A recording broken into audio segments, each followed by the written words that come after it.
Hello everyone, welcome back to the channel. जैसा कि आपको मेरी आवाज़ से पता चल रहा होगा कि तबीयत ठीक नहीं है, मेरी आवाज़ चेंज लग रही होगी। इसी वजह से पिछले कई दिनों से व्लॉग भी कंटिन्यू नहीं कर पा रही हूँ। फीवर है कई दिनों से और बॉडी पेन, मतलब कई सारी समस्या, शायद वायरल है। दवा ली है, कुछ आराम है, बट बॉडी पेन बहुत ज़्यादा है। और ये व्लॉग शुरू किया मैंने शाम से। मैं शाम को बन रही चाय, हम लोग की चाय बन गई थी। ये हस्बैंड की चाय है, उनकी चाय थोड़ी अलग तरीके से बनती है। वो नॉर्मल जो टी बनती है ना, वो जो टी चाय की पत्ती होती है, वो वाली चाय नहीं पीते हैं। उनकी में ये लौंग, काली मिर्च, इलायची, अदरक और भी कई चीज़ें हैं, पाउडर जो मतलब आयुर्वेदिक होते हैं, वो लाए हैं, मतलब ला के रखते हैं अपने लिए, उनके लिए उसकी चाय बनाते हैं हम। और चाय के साथ में मैं बनाऊँगी कुछ झटपट सा, हेल्दी सा, हल्का सा स्नैक, क्योंकि वो कहते हैं उनको भूख सी कुछ लग रही है। अगर इस टाइम पे कुछ हल्का फुल्का खा लें तो फिर शाम को 7-8 बजे तक ऐसा होता है कि भूख नहीं लगती। अदरवाइज़ अगर अभी सिर्फ चाय पी लें, कुछ खाए ना, तो फिर शाम 6:30-7 बजते तो बहुत बुरी वाली भूख लग जाती है। और वंश को पढ़ाना होता है तो थोड़ा टाइम लग जाता है मुझे। सोचती हूँ पहले उसे पढ़ा लूँ, फिर उसके बाद खाना बनाऊँ। अदरवाइज़ वो खेलता रहता है, मैं उसको पढ़ाने का टाइम खाने में निकल जाता है। फिर खाना खाने के बाद फिर वो बच्चा पढ़ता नहीं है, फिर उसका मतलब मूड चेंज हो जाता है। तो मैं पहले उसको पढ़ा लेती हूँ, फिर खाना बनाती हूँ। तो मेरा खाना आजकल 8 बजे के आसपास ही बन पा रहा है। तो इसमें मतलब ये सब अदरक, काली मिर्च, लौंग, इलायची और क्या और अश्वगंधा का पाउडर है। और ये हड्डियों के लिए बहुत अच्छा होता है, मसल्स के लिए, बॉडी की पेन के लिए बहुत बहुत अच्छा होता है। और भी कुछ चीज़ें हैं, मतलब कुछ लकड़ियाँ सी हैं, वो ही लाए हैं, मतलब वैद्य जी ने बताया पंसारी के यहाँ से। तो वो सब हेल्दी हैं, तो वो यही लेते हैं।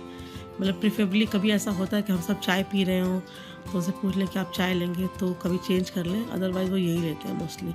हम अपनी अलग बनाते हैं, उनकी अलग बनाते हैं। और ये देखिए, मैंने चाय को पीछे वाले बर्नर पे शिफ्ट कर दिया है और इसमें मैं बनाऊँगी फटाफट सा झटपट स्नैक्स। सबसे पहले हम कढ़ाई में डालेंगे सरसों। आप कोई भी तेल ले लीजिए, जो भी आप यूज़ करते हैं। मेरे घर में सरसों यूज़ होता है, इसलिए मैंने सरसों लिया है। सरसों के तेल में मैंने डाली पहले हरी मिर्ची, क्योंकि हरी मिर्च का टेस्ट अच्छा आता है। थोड़ा तीखा तीखा हो जाता है ना, तो थोड़ा फीकापन सा ख़त्म हो जाता है। हरी मिर्च के साथ मैं इसमें डालूँगी करी पत्ता। मेरे घर पे करी पत्ते का पेड़ लगा हुआ है, तो मैं ताज़ा इस्तेमाल कर लेती हूँ। अगर आपको अवेलेबल ना हो ना, तो आप सुखा के रख लीजिए। अब तो गर्मियाँ आ गई हैं, अब करी पत्ता लाइए, इसको छाँव में सुखा दीजिए। ये 2-3 दिन में सूख जाएगा, इसका कलर भी बिल्कुल ऐसा ही रहेगा, कलर भी चेंज नहीं होता। सर्दियों में थोड़ी दिक्कत होती है। और अब इसको हम डालेंगे, इसमें हम डालेंगे अपना मुरमुरा। और इसको अच्छे से, वैसे जो पैक्ड मुरमुरा होता है ना, वो मोस्टली 99% क्रंची होता है। तो बस इसको हल्का सा चला देना है, ताकि मतलब वो तेल और जो भी है वो इस पर कोट हो जाए। क्रंच करने की ज़रूरत नहीं होती है, ऑलरेडी क्रंची ही होता है। तो बस हम इसको थोड़ी देर चला लेंगे और फिर उसके बाद मसाले में इसमें डाल जाएगा नॉर्मली काली मिर्च और सादा नमक डालिए, ये काला नमक डालिए, आपकी मर्ज़ी है। काली मिर्च जाएगी, काली मिर्च का टेस्ट अच्छा आता है इसमें। अगर आपके पास चाट मसाला है तो वो भी डाल दीजिए। तो बस इसको चला के, मतलब भून के, और फिर तैयार कर लेते हैं। फिर डालेंगे इसमें मसाले। अब इसे भूनते हुए मुझे करीब 2 मिनट हो गए थे। अब इसमें डालेंगे, मैंने डाला है काली मिर्च और मतलब सादा नमक। काला नमक नहीं डाला मैंने, मैं चेंज करती रहती हूँ, कभी काला नमक, कभी सादा नमक, जैसा भी लगता है मुझे मैं डाल लेती हूँ। आप भी ऐसे चेंज करते रहा करिए, क्योंकि नॉर्मली ना किसी भी डिश में, किसी भी चीज़ में अगर आप सिर्फ मसाले ऊपर नीचे कर देंगे ना, जैसे कभी एक मसाला एक्स्ट्रा ऐड कर दिया, कभी एक मसाला कम कर दिया, मसाला ज़्यादा कर दिया, तो उसके टेस्ट में बहुत फ़र्क पड़ जाता है और टोटली डिफरेंट सी मतलब लगने लग जाती है। तो इससे कहा हम एक ही चीज़ की ना बहुत सारी वैरायटीज़ बना सकते हैं। जैसे कभी इसमें आपने मूँगफली डाल के, मैं कभी मूँगफली डाल के बनाती हूँ, कभी विदाउट मूँगफली बना लेती हूँ, कभी चने, भुने चने डाल देती हूँ। तो आप भी ऐसे करिए, कभी नमकीन डाल देती हूँ।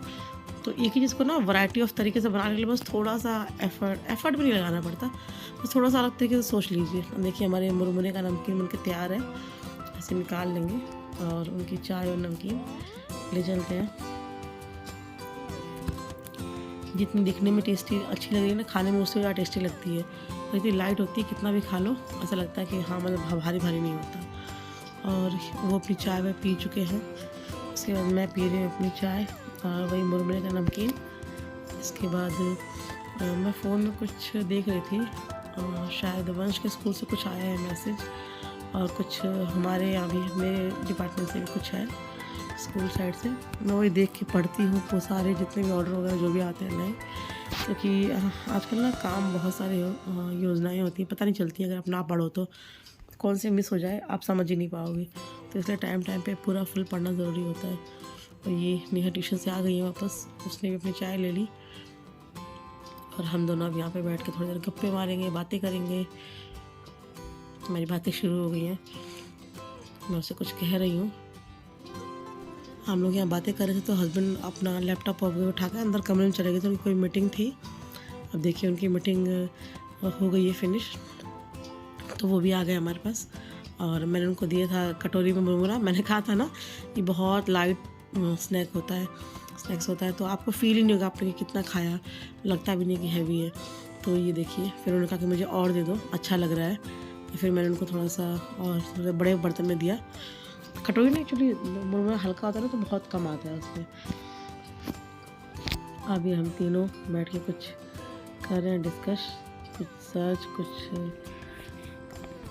कुछ प्लान चल रहा था। ये वैकेशन का कुछ प्लान चल रहा था, समर वैकेशन आने वाली है ना, तो हस्बैंड कई दिनों से कह रहे हैं कि तुम कर लो अपना प्लान, अदरवाइज़ फिर तुम लास्ट टाइम पे तुम लोगों का होता नहीं है। तुम लोग अपनी शॉपिंग डन करो, अपना सब कुछ जो भी है डन करो। सबका तुम्हारा स्कूल, मेरा ऑफिस, बच्चों का स्कूल है, तो कैसे एक बार में तो हो नहीं पाएगा, छुट्टियाँ नहीं हैं। तो मुझे कई दिनों से कह रहे हैं कि मतलब अपनी और बच्चों की शॉपिंग जो भी है डन कर लो, लिस्ट बना लो, फाइनल कर लो, फिर तुम लास्ट टाइम पे कहोगे कि नहीं हुआ मुझे। और देखिए वो हम दोनों कुछ डिस्कस कर रहे हैं, मैं उनको बता रही हूँ देखिए ऐसे ऐसे ये है वो है, क्या है मैं आपको बाद में बताऊँगी। जब हमारा प्लान फाइनल हो जाएगा क्या कैसे है, तब हम उसको मैं बताऊँगी आपको। और उसके बाद फिर चले बनाते हैं डिनर में आज बन रहा है इडली और सांभर और चटनी बनेगी। तो ये फटाफट वाला काम है। मैंने सबसे पहले अरहर की दाल डाली है कुकर में, इसमें डाले हैं ये सहजन की फलियाँ, और सब्ज़ी में डाला है मैंने लौकी और घिया, कद्दू भी बोलते हैं इसको कहीं कहीं। हाँ, मैंने आपको पहले ही बताया कि आप सब्ज़ी में कोई भी सब्ज़ी डाल सकते हैं, जो भी आपको पसंद हो, ऐसे जिसका कोई रूल नहीं होता कि यही डालना है वही डालना है। और इसमें मैंने डाला हल्दी और नमक डाल के इसकी हम सीटी लगा देंगे, मतलब कुकर बंद कर देंगे। कुकर बंद करके इसमें आपको इतनी सीटी लगानी है जैसे कि आपकी दाल गल जाती हो, क्योंकि दाल का तो आपको आइडिया होगा, दाल तो आप डेली बनाते हैं। और प्लीज़ आवाज़ को इग्नोर कीजिएगा, मेरी तबीयत ज़्यादा ख़राब है, आवाज़ मतलब बिल्कुल बोला नहीं जा रहा है। तो भी वीडियो था तो मैंने कहा इसको वॉइस ओवर करके डाल दूँ। तो इसकी लगी सीटी। अब देखिए इडली के लिए मैं इस तरह ना वीकेंड पे बैटर बना के रख लेती हूँ घर के, तो ये मेरे वीकडेज़ में काम आता है। मैं इडली और क्या बोलते हैं डोसे का बैटर एक जैसे ही बनाती हूँ, मैं कुछ अलग से स्पेशल नहीं बनाती। तो मैं उस बड़े बर्तन से एक छोटे कटोरे या भगोना जो भी आपका हो, उस पर मैं बैटर निकाल लूँगी और उसमें मिलाऊँगी जितना मुझे ज़रूरत होगी, जितनी इडलियाँ मुझे बनानी होगी उसमें मिलाऊंगी मैं नमक, थोड़ा सा उसको नमकीन करने के लिए, उसमें मिला के पानी, उसका एक परफेक्ट बैटर बना लेंगे। ना उसकी कंसिस्टेंसी एकदम परफेक्ट होनी चाहिए जैसी होती है इडली की बैटर की। पानी थोड़ा थोड़ा मिलाइएगा और उसको अच्छे से मिक्स करिएगा। अगर आप कलछी से नहीं कर पा रहे हैं तो जो वो होता है ना विस्कर, स्टील की तारों वाला, उससे कर लीजिए, उससे बड़े अच्छे से हो जाता है। तो बस इसको मिला के और इसका एक बैटर बना लीजिए। और ये देखिए तो अच्छे से घोल के मैंने बैटर तैयार कर लिया। एकदम फ्लोई कंसिस्टेंसी का, बहुत ज़्यादा पतला नहीं चाहिए हमको, बहुत गाढ़ा भी नहीं चाहिए। देखिए ऐसे इस तरह से अच्छे से फ्लो हो रहा हो और बहुत बह ना रहा हो, इसका भी ध्यान रखिएगा। अब हम रेडी करेंगे अपना स्टीमर। मैंने भगोना चढ़ा दिया है। मेरा जो इडली स्टैंड है ना वो इस भगोने में एकदम परफेक्ट फिट होता है। तो इसमें डाला है मैंने पानी और इसे ढक देंगे तो इसकी ना भाप बनने लग जाएगी, तो स्टीमर हमारा रेडी हो जाएगा। तब तक इसको ढक के छोड़ दिया है। अब चलिए अपनी इडली लगाते हैं इडली सांचे में। सबसे पहले इसे ग्रीस करके और फिर इडली में सांचे में भर देंगे इसको। और हमारा स्टीमर देखिए रेडी है, स्टीम खूब अच्छे से बन रही है। इसमें डाल के और इसे मीडियम टू लो फ्लेम पे करके ढक देंगे। और घड़ी से देख के हमको सिर्फ इसे 15 मिनट के लिए छोड़ना है। 15 मिनट में आपकी इडली एकदम टोटली डन हो जाएंगी। अब बनानी थी मुझे चटनी, तो चटनी के लिए मूँगफली भुनी हुई थी, वो ख़त्म हो गई थी। तो फिर मैंने निकाल लिया मूँगफली का डब्बा और इकट्ठा मैं भून लूँगी मूँगफली, जिससे मतलब आज का काम भी चल जाएगा और भी मतलब मैं डिब्बा में भर के रख देती हूँ। भुनी मूँगफली हर जगह काम आती है मेरी। तो ये डाली है मैंने मूँगफली कढ़ाई में। इसमें डालेंगे थोड़ा सा हल्का सा तेल 1 चम्मच और बस चला चला के अपनी मूँगफलियाँ भून लेंगे कम लो टू मीडियम फ्लेम पे। मुझे मूँगफली भूनने में 5 से 7 मिनट लगे थे क्योंकि मैं ना स्लो आँच पे भूनती हूँ हमेशा, ताकि वो अंदर तक अच्छे से भुन जाए। अगर तेज़ करके आप भुनेंगे ना तो उस पर वो ब्राउन तो तुरंत ही हो जाएगी थोड़ी देर में, बट ना अंदर से वो कच्ची कच्ची सी रहेगी। तो आप मूँगफली को ना हमेशा टाइम लगा के कम आँच पे धीरे-धीरे आप एक तरफ दूसरा काम करते रहिए, उसको कम आँच पे करके छोड़ दीजिए। तो धीरे-धीरे भुनती रहेगी, बीच में उसको चलाते रहिए। तो देखिए मेरी मूँगफलियाँ भुन गई, इनका कलर भी चेंज हो गया है। अब इसे ये भुन गई तो अब इसे मैं निकाल लूँगी किसी बड़े बर्तन में ठंडे होने के लिए, क्योंकि चटनी बनाने के लिए थोड़ी सी ठंडी चाहिए। गरम-गरम में पिस नहीं पाता है मिक्सचर में, वो ऊपर की तरफ फेंकता है गर्मी की वजह से। तो मैं इसे निकाल लूँगी परात में और फिर इसी कढ़ाई में लगाएंगे हम अपना तड़का, जो हमने मतलब सांभर पका के रखा है ना दाल वाला। और देखिए तेल डाला है, तेल में डाले मैंने राई और डाला है साथ में कड़ी पत्ता, प्याज, हरी मिर्च, तीनों एक साथ डाल दिए मैंने। अब इसे चला के भून लेंगे और जब तक हमारी प्याज थोड़ी गुलाबी ना हो जाए। कलछी ना इसमें गर्म हो गई थी बहुत ज़्यादा, तो मेरा हाथ जल गया, तो मेरे हाथ से छूट गई है।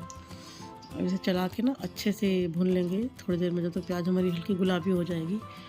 और फिर जब ये गुलाबी हो जाएगी तो इसमें हम डालेंगे अपने टमाटर। प्याज हमारे गुलाबी हो गए हैं और अब इसमें हम डालेंगे अपने कटे हुए टमाटर। टमाटरों के साथ थोड़ा सा चला देंगे हल्का सा और फिर इसी स्टेज पे इसमें डालेंगे हम अपने कुटे हुए लहसुन। मैंने हमेशा से सांभर में कुटे हुए लहसुन डालने, इसलिए मैं कुटे हुए ही डालती हूँ। आप चाहें तो इसका पेस्ट डाल सकती हैं, चाहे तो सिर्फ मिक्सर ग्राइंडर में पीस के डाल सकती हैं।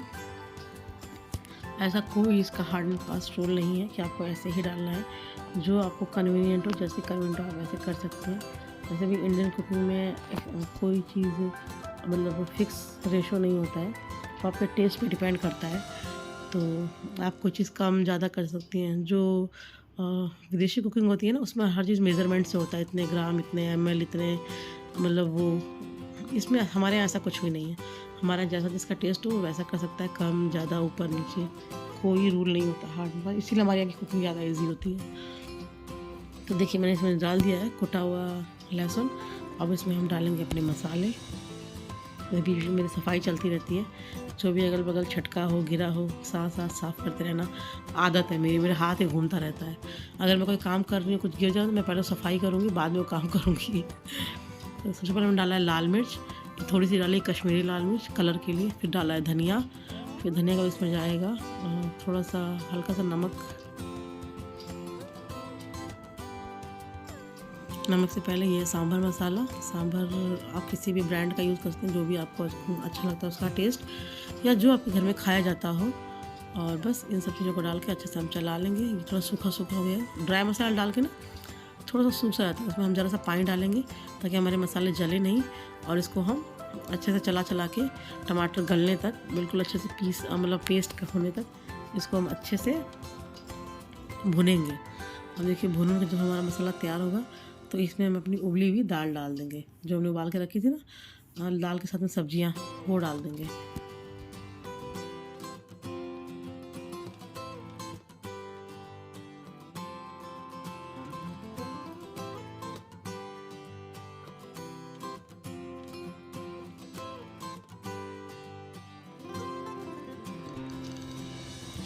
बस ये दाल डालने के बाद आपको इसको एक आध बार थोड़ा चला देना है। और जैसा आपके घर में सांभर खाया जाता हो, गाढ़ा पतला, आप उसे एडजस्ट कर लीजिए पानी डाल के या फिर चला के सूखा। मेरे घर में थोड़ा गाढ़ा ही खाया जाता है, बहुत ज़्यादा पानी जैसा पसंद नहीं करते हैं सब लोग, तो मैं थोड़ा सा हल्का सा ठीक साइड में रखती हूँ इसको। तो बस इसको, हाँ इसके बाद में इसको उबाल दिलवा लीजिएगा अच्छे से कम 4 से 5 मिनट, ताकि सारे मसाले रच बच जाए। ये ना लगे कि हमने तड़का अलग से डाला है या फिर दाल अलग हो रही है, बिल्कुल ऐसा नहीं लगना चाहिए। देखिए उबल के मेरा सांभर एकदम रेडी है। इधर देखिए मेरी इडलियाँ भी तैयार होगी 15 मिनट के अंदर अंदर, और देखिए कितने आराम से निकल रही है। एक्चुअली ना अभी गर्म है, अगर आप इसको तो 3 मिनट छोड़ देंगे ना तो ठंडी हो जाएगी, तो ये और ही स्मूथली निकलती है। इसको बस मतलब ऐसे ज़रा भी हाथ ताकत लगाने की जरूरत नहीं होती।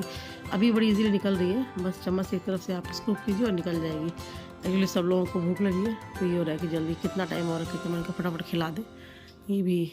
तो अगला बैच मेरे को चढ़ाना है इडलियों का, तो बस ये इडली अपनी निकाल लेंगे और फिर उसके बाद सब लोग बैठेंगे डिनर करने के लिए।